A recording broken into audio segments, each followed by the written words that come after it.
It's official. Pitchers and catchers are arriving back in camp, and baseball season is here. Tonight, I'll be joined by Justin Shackil of the Yes Network, also the play-by-play voice for the Yankees on WFAN for much of the 2024 season. We'll discuss the reasons why Yankees fans should feel optimistic headed into the 2025 season, and also some question marks that are facing the team as they try and defend their American League championship. Welcome to baseball season. This is Pinstripe Territory. Just wanted to talk, that's all. All right. Welcome back, everybody. Welcome back. And welcome to Justin Shackil making his Pinstripe Territory debut. How great was it to see pitchers and catchers rolling into camp today, Justin? Not as good as hearing that Tony Soprano drop in the intro. That's really cool. But thanks for having me. Yes, pitchers and catchers. It's a day that we all wait for. And even though it's still extremely cold outside here in the Northeast, something warm and fuzzy just about that phrase, pitchers and catchers. And it's here for the Yankees. It's pretty sweet. I have this whiteboard on my wall where I write down, it's like a calendar, so I don't have to swap out the physical calendars or whatever. And every year I write P and C on the day that they report. And for the first few years of our relationship, my wife used to ask, what is P and C? Right, Valentine's Day weekend. You got some other, is that a chick's name or something? No, pitchers and catchers. And she's finally gotten the hang of it. So, that's good to hear. It always feels real to me when we start seeing those bullpen videos of somebody throwing at the catcher and you got the perspective behind the catcher, you get the pops, all that good stuff. I'm excited for it. But the first thing I got to ask you tonight, because this is your first time on the show, what was it like filling in for John Sterling? I'm sure you've been listening to him for years. What was it like to sit in his chair? Did he have any advice for you? That type of thing. Okay, so sitting in the chair for the first time at Yankee Stadium. I had done it on a handful of road games prior to my first game at Yankee Stadium. And I didn't really have nerves going into it the first go around. The first season I did it was probably 10 or 11 games. And then I kind of got the routine down for that second season. But it was only when I was asked to fill in for him on a home game for the first time where, I work in the radio booth, but my seat is in the back. I'm going to the front row. I'm going to the main chair. And I had a surreal moment. It's absolutely the best seat in the house. Got a great view, great vantage point. And it was a surreal feeling. The entire experience was everything that I thought it would be. It was incredible. And, I didn't grow up thinking that I wanted to be a sports broadcaster. I didn't really understand or know what I wanted to do and started to concentrate on something specific until I just graduated high school. So it was never, something where you hear broadcasters all the time say, when I was young, I would turn the sound off on my TV and I do the play-by-play by myself. I did not do that. And it was just something that I guess have been working toward since I was 17 or 18. I grew up a massive Yankee fan. I watched games with my grandmother growing up. So if she was still alive and she saw what I was doing now, you'd have to pinch her. And for many moments over the last 3 seasons or so, you would have had to pinch me too, because I had a lot of surreal experiences. It's been awesome.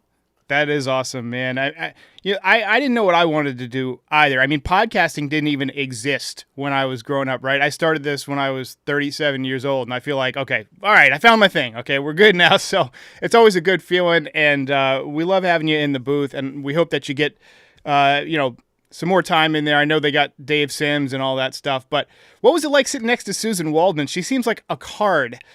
She seems like a real funny gal behind the scenes. We've had her on Foul Territory a couple of times, and she's just hysterical. It's like you're sitting next to your cool aunt. Yeah. That was the best way I could describe it. Like, your aunt has been through it. She's seen some things and she's seen everything in baseball. And she's obviously been part of the Yankee universe for just about the same amount of time that I've been on this earth. So approaching 40 years now. And she's been terrific on air, off air. She's been able to float little nuggets of advice, maybe not in like style or technique, but just little helpful things that go a long way. A small example, it's really difficult to go by the naked eye on fly balls that are at the wall and the outfielders got a chance to make a great, robbing catch, or that ball goes over. It's tough to do it with your naked eye. And for a while, I was wondering how all these big league broadcasters, when I first started, how are they getting this right? It feels like 10 out of 10 times, 100 out of 100, whatever. And she told me the trick, and this was something that John Miller told her and other broadcasters, is that you train your eye to, or monitors in the booth. All the booths have monitors, and they're literally right next to you. So when there is a fly ball going, and you get that shot on television where it's kind of zeroed in as close as it can get to the outfielder and the play at the wall, you can kind of train your eyes to look away from the live action to the monitor, because you got a much better look on the monitor and you call the action off that. And that might sound a lot, and I might not be explaining it as crisp as possible, but it just makes a world of a difference, and it prevents you from, botching a call, really. And I felt so much more comfortable in situations like that after I kind of trained my eyes on those types of plays. But it's small examples like that really do go a long way. And she's been great. The one thing I always wondered about the people who do the broadcasting, and I try and broadcast along with the game sometimes, and I'm just kind of doing it in my living room, is the opposing players. Like if they got somebody in left field who I've never heard of, or if there's a keystone combination second and short that I've never heard of or that I've rarely seen play, there's a ground ball to short, it's picked up by so-and-so and tossed to so-and-so. By the time I can remember their names, the play is over. How do you guys come up with those names so quickly? Do you have a little, is that why you guys keep the scorecard? It's one of the reasons I guess you do have the scorebook. I mean, look, you're only as good as your preparation. So you got to get really nerdy with it. And you know the entire 26-man roster. Right. You just do. You have notes that are within reach as well. But yeah, in your scorebook, you have the defensive alignment. You have a little. I can actually bear with me one sec. For the podcast crowd, he's retrieving something from the bookshelf. This is obviously for the visual medium. It's my scorebook. Oh wow, thick. And yeah, this is from last year. And what you'll have is when we turn to game number 33 of the season on Thursday, May the 2nd, at Camden Yards. If I bring it as close as I possibly can to the monitor, wow. There you see the defensive alignment for the Yankees. Nice. And okay. That's kind of just sitting right in front of you. So I have it for the Orioles too. Nice. Okay. So yeah, that would be helpful, right? Yeah. Okay. Yeah. I mean, look, you come to, memorize the names after a while. You kind of just know who they are based on their appearance. Their number obviously helps as well. But it's a feel thing. If you've been doing it, long enough. I started calling play-by-play when I was in college. First 5 years out of school, I was calling minor league baseball. It's about repetition. Yeah. And at the end of the day, it's a craft. Not to sound, not to sound too corny. People don't associate it like that, but it is. I mean, it's absolutely a craft, and the only way you get better at a craft is to get the reps. So yeah, I've been doing it on and off for years. So to me, it's kind of second nature at this point. Yeah, usually by the end of the series, I get the opposition's, names all settled in and all that. But all right, let's get to the meat and potatoes of the episode. We want to talk about some ways that the Yankees are better, and we're going to talk a little bit about some things that you might have to be concerned about. It really is one of the more interesting rosters that we've seen in recent years. People really seem divided as to whether or not Plan B of Max Fried, Devin Williams, Cody Bellinger, Paul Goldschmidt will be better or yield better results than Juan Soto plus whoever else they could have afforded to get. And, I'm sure they would have gotten somebody if they got Juan Soto, but they wouldn't have probably gotten Max Fried and everybody else. So I'm going to put up on the screen just some reasons that people I think can be optimistic and just get your take on them and see what I've missed. So obviously the offense is less concentrated at the top. We've added the veterans of Bellinger and Goldschmidt, so it could lengthen the lineup a little bit if everybody stays healthy. The pitching should be extremely potent. Max Fried added to the rotation, David Williams closing out games. And I think you're going to get some internal improvements. Volpe, training wheels are off now. Wells should be better. Heel should be better. And Jason Dominguez, we're going to find out if the hype is real on him. And then better defense. I think we're going to be much stronger up the middle, which, has been a baseball adage forever. You got to be strong up the middle. And with, the defensive improvements that Wells has made since he's been drafted, obviously Volpe is a great shortstop. Jazz going back to second, presumably, where, that was his natural position. And then Bellinger in center field, very good center fielder. I feel pretty confident in the team's defense. I think the lineup could be a little bit, if not as exciting, a little bit more consistent. What are your thoughts? I think there's a couple of different subset questions here. Is the plan B going to lead to a better team? What dictates a better team? Is it more than 94 regular season wins? I'm not sure. I think plan B has left them a more complete team at the moment. And for whatever reason, and this is just me talking, I don't feel like they're done. I don't know if the third baseman for opening day is currently on the roster. But when I see some of those points for optimism, I agree with a couple of them. I think pitching and defense, and everyone's talking about it, it's nothing new. I think I would have to be really bullish on their entire pitching staff. Their starting rotation, which was pretty reliable and healthy in 2024, I think it's gotten deeper. I think you probably have one of the best number 2 starters in baseball right now with Max Fried.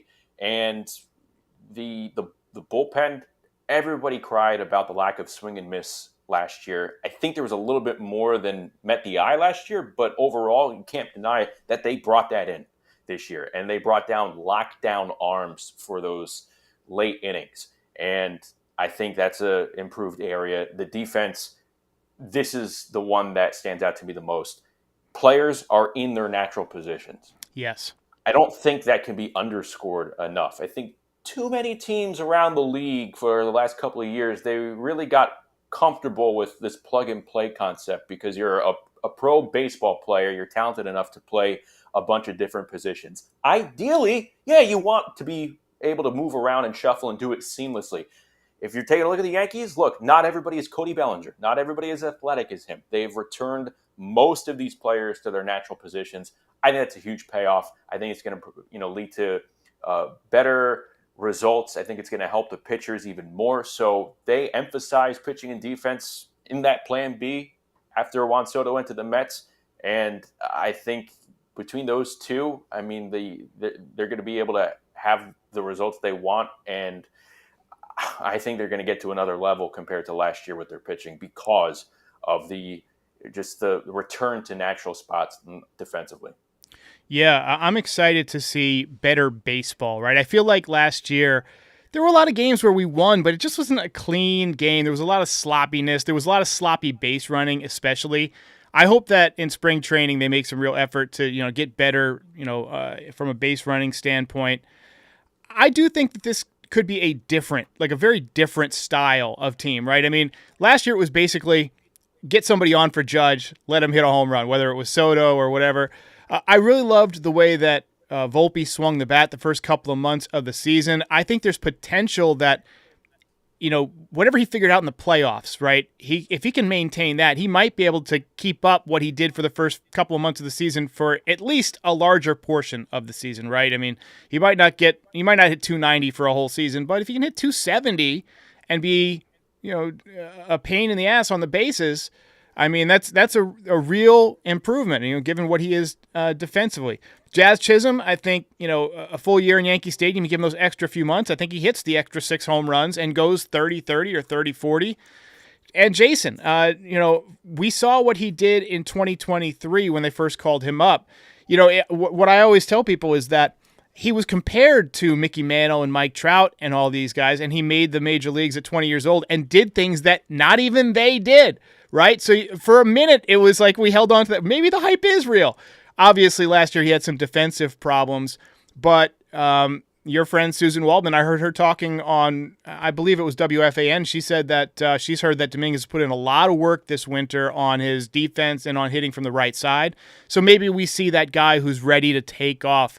So I personally have a lot of reasons that I'm optimistic that this team could be better. But, and that's the big but, there's always a glass half empty. So let's go over the biggest concerns here. You know, the new additions aren't going to provide the on-base percentage or the pop, I think, you know, that Soto brought. So they're going to have to get some improvement internally. There could be a World Series hangover. Teams with deep playoff runs often struggle the following year. There's loads of pressure on these guys. Dominguez, which I spelled with a V on front of it for some reason. Judge, can he rebound from that playoff performance? Luis Gil, he's going to be carrying the pressure to, have another great season when last year he kind of ambushed the league. Cole, can he bounce back from that elbow injury? And then, that leads me into the injury risks. I mean, I had Sean Coleman on here from Hammer Territory to talk about Max Fried. He said that it's a non-zero injury risk for Max Fried. He's had some elbow and forearm issues. Obviously Rodon has the back issue. He managed to get through the year last year. He continues to look like he's in great shape. But, you never know with injuries. We've already got Cousins and I believe it was Clayton Beeter today, both a little bit behind in spring training because of arm soreness. So what concerns you? What would you kind of have the red flag raised over? Pitching, I hold my breath with every single throw that they make. They're always one pitch away from an injury. So I don't think that is, that's not hyperbole. Like that's real. So yeah, you could talk about Fried. A lot of people, kind of had to put their eyes back in their sockets when they saw it was an 8-year deal for Max Fried. I think, hey, that's just the price of getting an elite talent in. And to be honest, look, the next 2 years in my eyes, this is the time where you have to hit that turbo button if you're this franchise. So if you are signing a pitcher like Max Fried, you're obviously signing him for the majority of that 8-year deal. You're hoping that you don't have too many warts on the back end. But for me, you got to zero in on these next 2 years because that is when you still have prime Garrett Cole, prime Aaron Judge. Aaron Judge is going to be turning 33 in a couple months. Garrett Cole's going to be 35 later this year. The peak of their prime seasons, they are not adding up. They're only going to be dwindling from this point. So right. You got to hit that turbo button. You got to put all your chips in. And It kind of leads me in a roundabout way to, reasons why I might be pessimistic about this team. It's everything that is around Aaron Judge at the moment in that Yankee lineup. To me, Aaron Judge and Jazz Chisholm Jr. at the moment are really the only two hitters in this lineup that I kind of don't have a question mark hanging over their heads. I don't know how much they can offset the loss of Juan Soto. If the trio that you were talking about before, Volpe, Wells, and Dominguez, do not take a step forward this year. Everybody's talking about, hey, we've got Bellinger and we've got Goldschmidt, and that's going to close the gap a little bit. Yeah, it might close the gap a little, but not by much. The key for me are those three young players, Volpe, Wells, and Dominguez. If they can acquit themselves, if Anthony Volpe can get on base at a higher clip, if he can eliminate the peaks and valleys to his game offensively, if he could just become a little bit more consistent, if Austin Wells is closer to the version of the catcher we saw at the plate from July and August as compared to September and the postseason, that's gravy. If Jason Dominguez could kind of hit the reset button from a year full of injuries, and I think, you had last year, you had a young player rushed into a situation with the playoffs right around the corner. I think it was a really tough spot for him to succeed in. I think just having a fresh season, having a full off season of work, attacking a position in left field. And by the way, everybody, as we get to spring training, they're not completely putting it in stone that it's going to be Dominguez in left and Bellinger in center. So I think that still needs to kind of sort itself out. But for me, if Volpe Wells and Dominguez can acquit themselves individually, I don't think I'm out of turn in saying that this team could be put up there with the top dogs in the National League. Everybody's talking about how the Yankees are the class of the thin American League. I believe that. I think they're the class of the American League at this moment. But if those three players can take a step forward, I think you put them in the same class as the Dodgers, as the Phillies, as the Mets. I like their chances against anybody in baseball if you have big seasons for those three. That's awesome. I want to ask you about Aaron Judge. So Aaron Judge, obviously a MVP last season. He's got 350-plus home run seasons. All-star pretty much anytime he's healthy.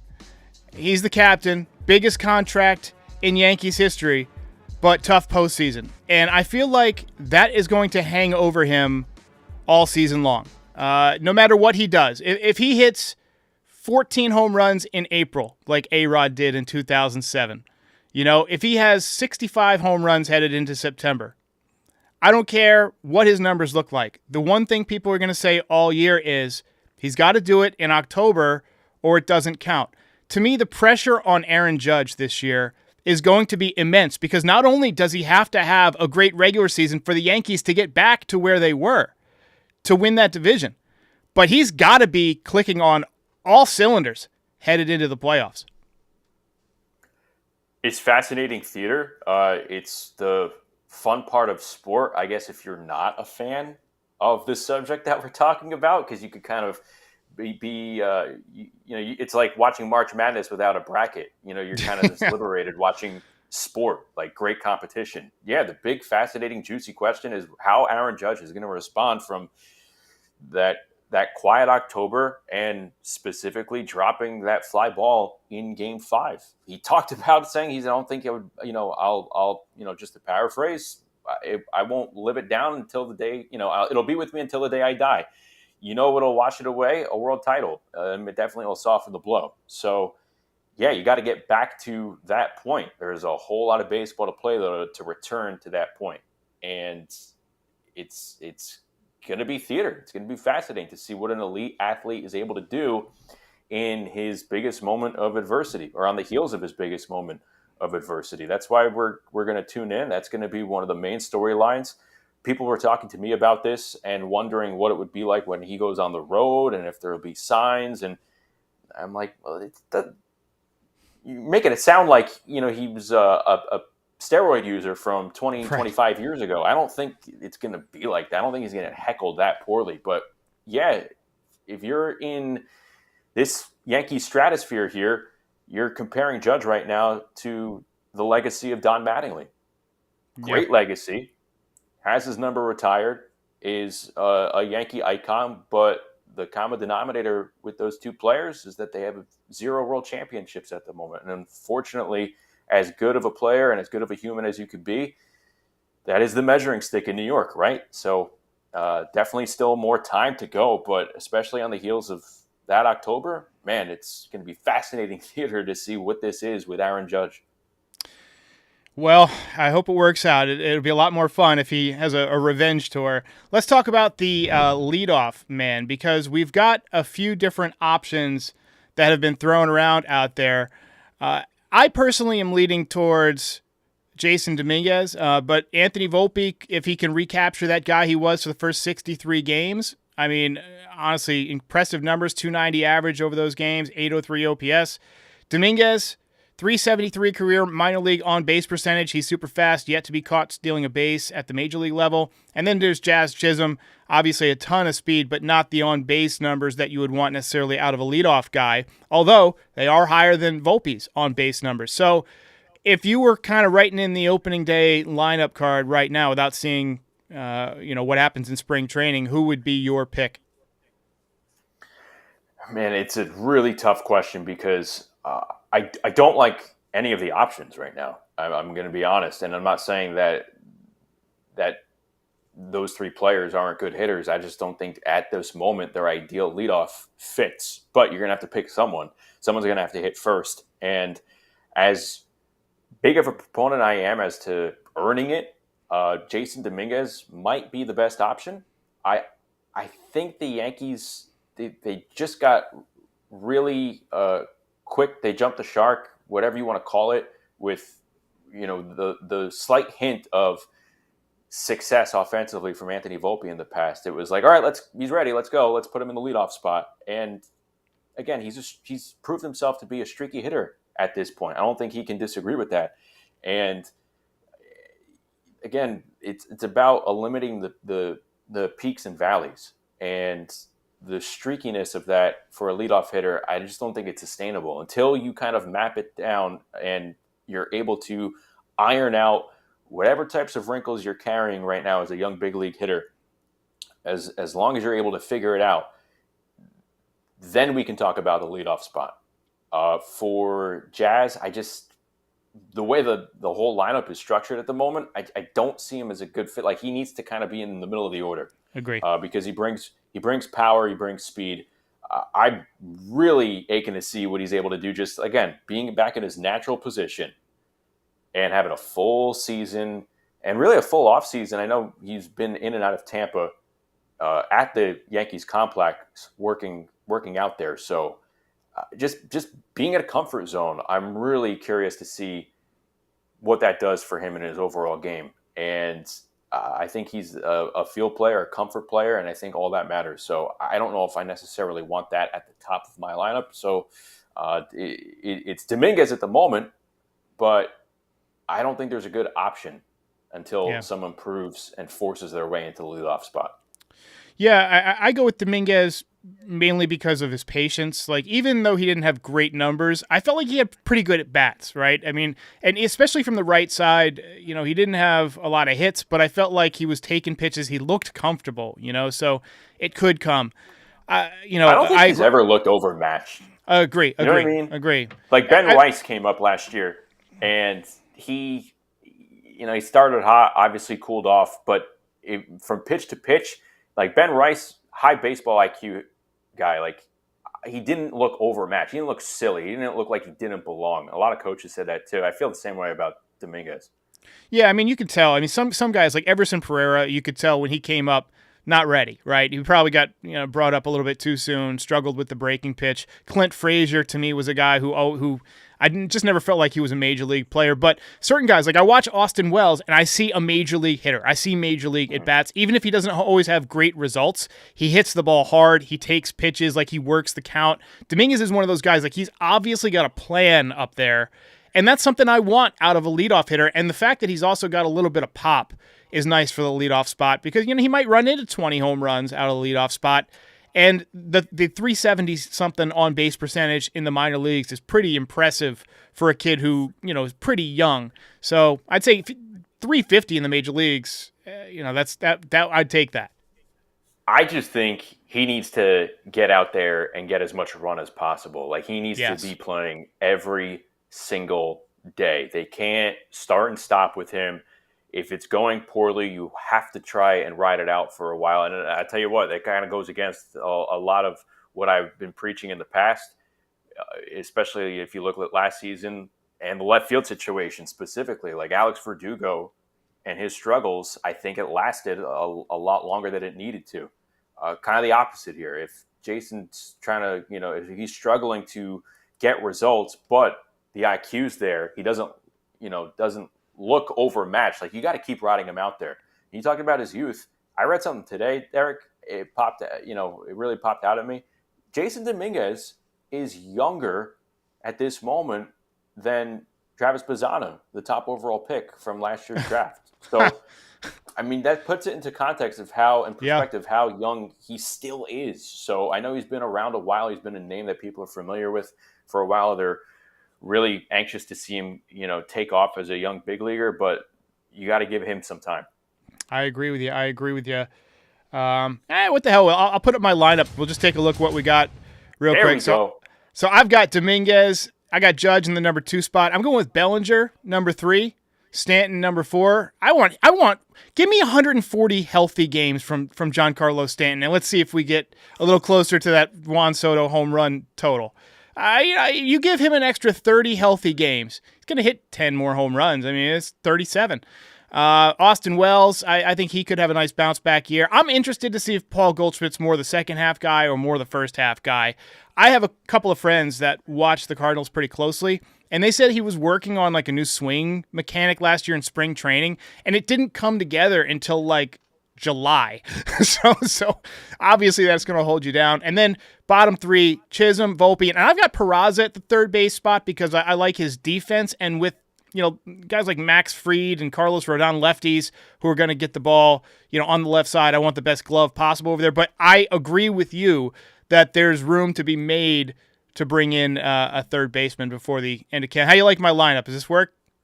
I like it for what the Yankees currently have on their roster. I would probably flip Chisholm and Wells. Okay. Just a clean flip there. Could also flip Stanton and Goldschmidt. I could see that.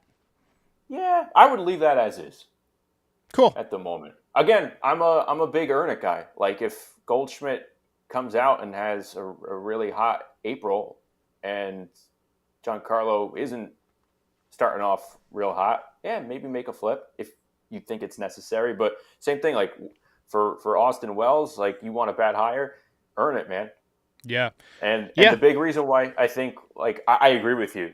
For what is currently on the roster, Oswald, Peraza, if you have to ask me what out of those three players who should be that starting third baseman, I'm going with defense. Right. And Peraza's the best option there, and it'll help out the pitching the most. But I do not think that the opening third baseman is currently on this roster. Think about what we were talking about, right? There's a lot riding on three young hitters. Are you really going to add a fourth to that lineup? That's a great point. That is a great point. I don't necessarily believe the Bregman or the Arenado rumors. I'm just not sure who's out there, who's available. So it might be one of those creative deals. I wonder if there's like a minor league third baseman somewhere that the Yankees think is ready, or if there's somebody that maybe can come in and play second and they move Jazz back to third. It's going to be a creative decision when it comes down to it. I know we're running past time here, so I want to get your final verdict here. You said before 94 wins, so let's put the over-under at 94.5 wins. You taking the over or the under if you had to put down $1?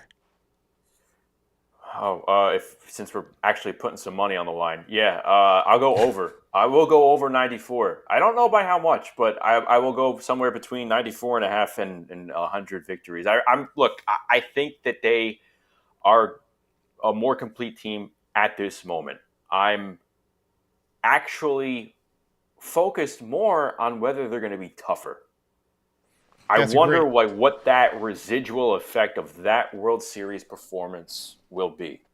Will it affect them negatively? Will the experience harden them up a bit more and serve them well? Remember, like the Dodgers lost back-to-back World Series before they got going. And I know the roster wasn't exactly the same, but the manager, the coaching staff, they were all the same.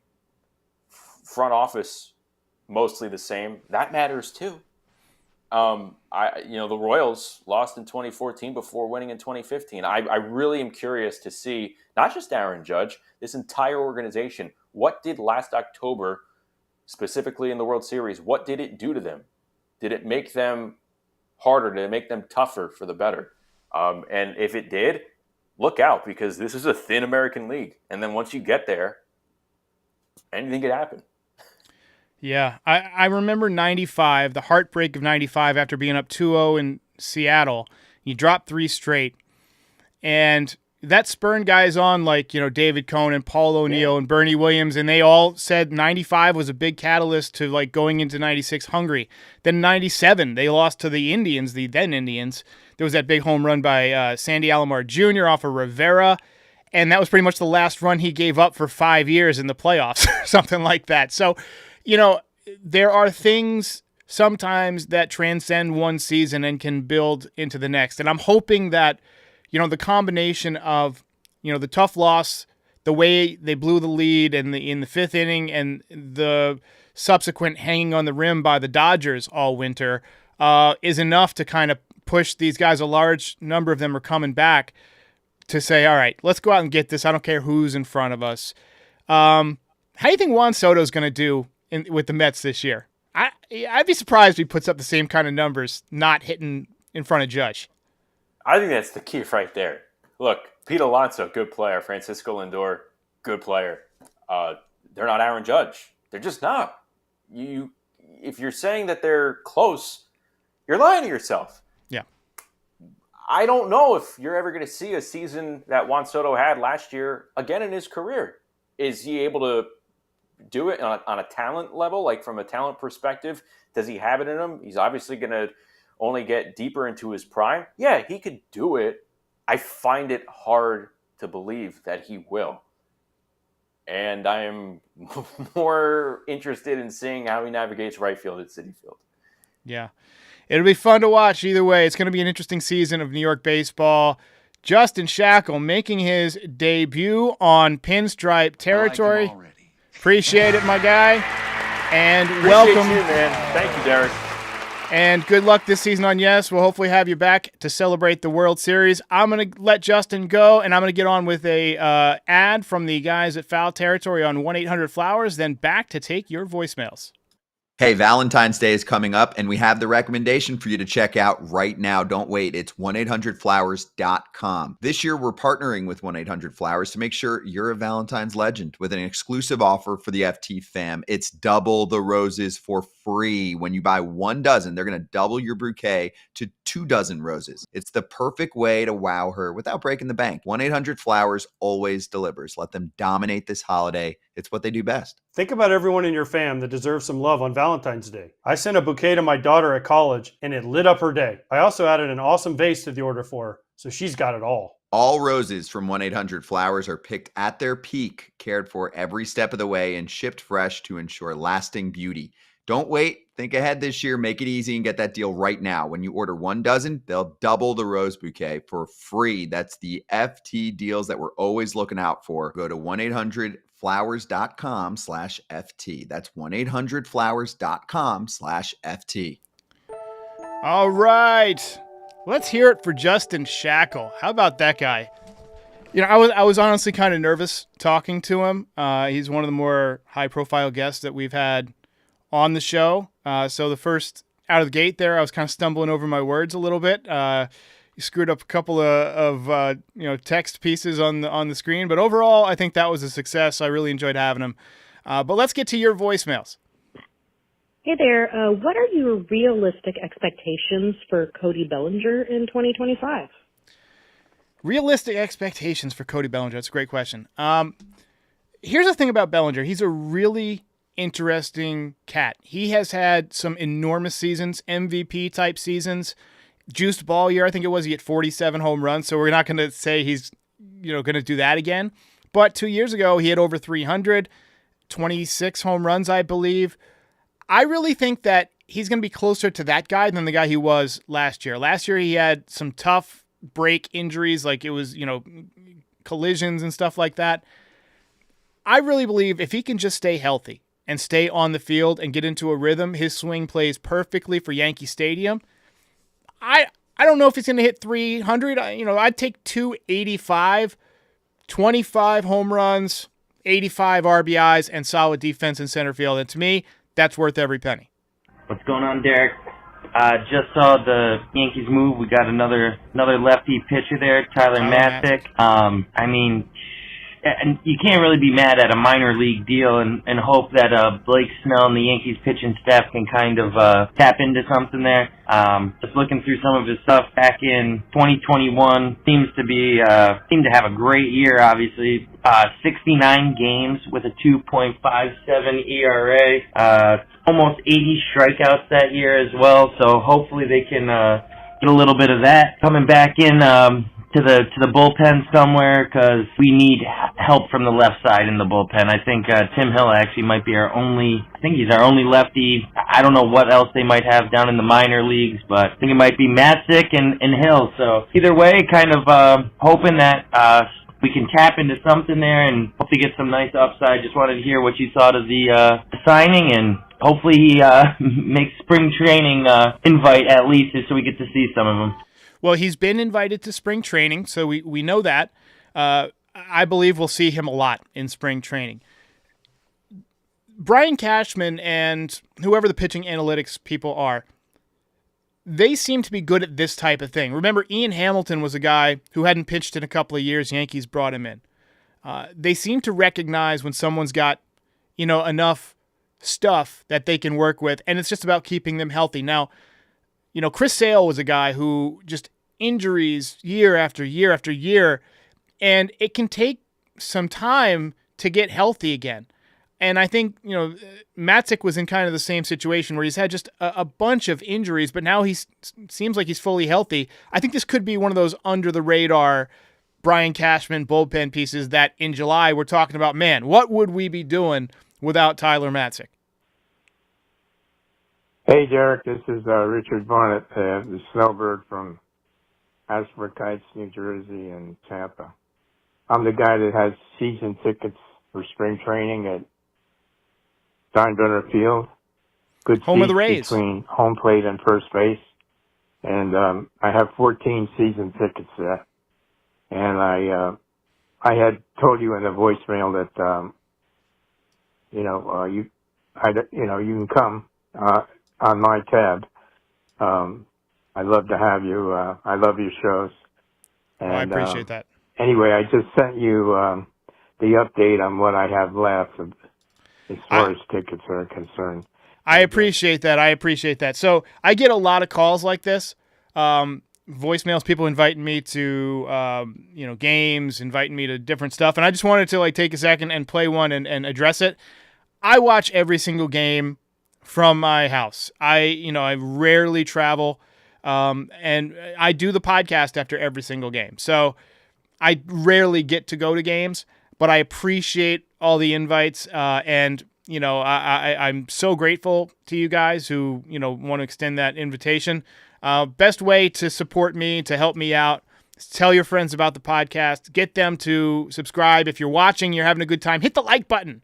Hit the like button. If you're already subscribed, great. If you're not subscribed, hit the subscribe button. We've been growing like crazy lately. We've had a couple of our recent podcasts going viral. The one with Mike Cameron, our multiverse one, our George Lombard one. We gained like 8,000 subscribers in the last month. So we're growing. Help us out. Help us keep growing. I want to just accelerate this podcast in 2025. That's my mission. Forget about 50, 60, 70,000. I want to get to 100,000 subscribers. Let's charge forward. Let's make this one of the biggest Yankees communities on the planet. One more round of applause for our guy, Justin Shackil.